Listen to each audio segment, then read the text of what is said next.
ज्ञान केंद्र में आप सभी का स्वागत है। आज की वीडियो में हम जानेंगे संबंध बोधक अर्थात प्रीपोजिशंस के विषय में। सबसे पहले हम संबंध बोधक की परिभाषा जान लेते हैं। जो अव्यय शब्द, संज्ञा या सर्वनाम का संबंध वाक्य के अन्य शब्दों से बताते हैं उन्हें संबंध बोधक कहते हैं। देखिए, यह है संबंध बोधक की परिभाषा। इसका अर्थ भी हम एक बार जान लेते हैं। बहुत ही सरल है। जो अव्यय शब्द, संज्ञा या सर्वनाम का संबंध। संज्ञा या सर्वनाम, संज्ञा किसी व्यक्ति, वस्तु या स्थान का नाम होता है और सर्वनाम संज्ञा के स्थान पर प्रयोग होने वाले शब्द होते हैं, का संबंध वाक्य के अन्य शब्दों से बताते हैं उन्हें संबंध बोधक कहते हैं। एक उदाहरण देख लेते हैं पहले। रवि मित्र के साथ आया। रवि आया है लेकिन मित्र के साथ, इसमें जो के साथ का प्रयोग किया गया है वह बताता है हमें संबंध बोधक।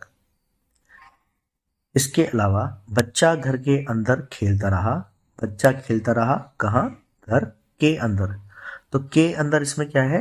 संबंध बोधक है। संबंध बोधक कुल 9 प्रकार के होते हैं। पहला होता है कालबोधक। कालबोधक में के बाद, के पश्चात, के पहले, के पूर्व, के उपरांत आदि। दूसरा होता है स्थान बोधक।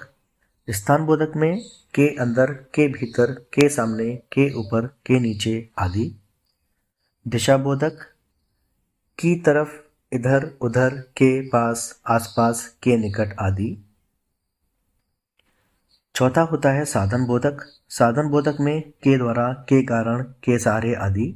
साधन बोधक में किसके द्वारा कार्य किया गया, किस कारण से कार्य किया गया, यह सब दर्शाया जाता है। पांचवा होता है हेतु बोधक। हेतु बोधक में के बिना, के अतिरिक्त, के अलावा, के सिवाय आदि। छठा होता है विरोध बोधक। विरोध बोधक में के विरुद्ध, के विपरीत, के खिलाफ आदि। जहां पर किसी का विरोध किया जाए, किसी को अपोज किया जाए, उसे विरोध बोधक कहा जाता है। सातवां होता है समता बोधक। समता बोधक में की तरह, की भांति, के जैसा, के समान आदि। समता का अर्थ समान भी होता है। आठवां होता है विषय बोधक। विषय बोधक में के विषय में, के बारे में आदि। नवा और आखिरी होता है संग्रह बोधक। संग्रह बोधक में भर, तक, सहित, पर्याप्त आदि। संग्रह का अर्थ इकट्ठा करना भी होता है। संबंध बोधक का प्रयोग 2 प्रकार से किया जाता है। एक होता है विभक्ति सहित, दूसरा होता है विभक्ति रहित। पहले विभक्ति सहित जान लेते हैं। दरवाजे के बाहर कोई खड़ा है। कोई खड़ा है दरवाजे के बाहर। इसे इस तरीके से देखेंगे तो के बाहर क्या हुआ? संबंध बोधक हुआ। मैं छत के ऊपर घूमने जा रहा हूं, तो के ऊपर इसमें संबंध बोधक है। दूसरा देख लेते हैं विभक्ति रहित। कल रात भर वर्षा होती रही। कल रात भर, इसमें जो भर का प्रयोग किया गया है वह संबंध बोधक है, विभक्ति रहित। अगला उदाहरण देखते हैं। अलका परिवार सहित घूमने गई। अलका घूमने गई है लेकिन परिवार सहित, इसमें जो सहित का प्रयोग किया गया है वह संबंध बोधक दर्शा रहा है।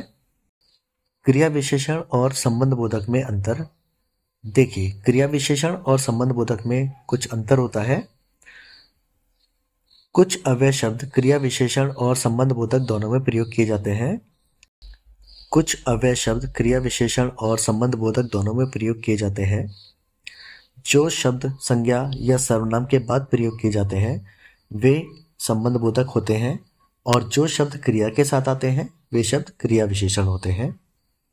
इसको हम एक चार्ट के माध्यम से जान लेते हैं। संबंध बोधक देख लेते हैं पहले। घर के अंदर चलो। घर के अंदर यहां पर संबंध बोधक दर्शा रहा है। अगला उदाहरण है। सोनू के आगे मीनू खड़ी है।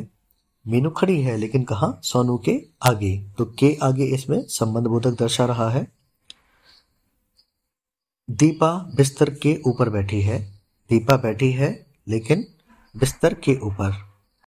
क्रिया विशेषण जान लेते हैं। आप अंदर चलिए। आप चलिए लेकिन कहां? अंदर, तो अंदर क्या है, इसमें क्रिया विशेषण है। सोनू आगे खड़ी है, सोनू खड़ी है लेकिन कहाँ, आगे, तो आगे इसमें क्रिया विशेषण है।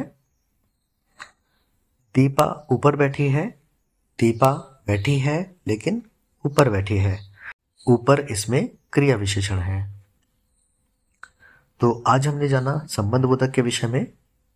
आशा करता हूँ आज की वीडियो आपको अच्छी लगी होगी। वीडियो अच्छी लगी हो तो वीडियो को लाइक करें, चैनल को सब्सक्राइब करें। आप सभी का धन्यवाद।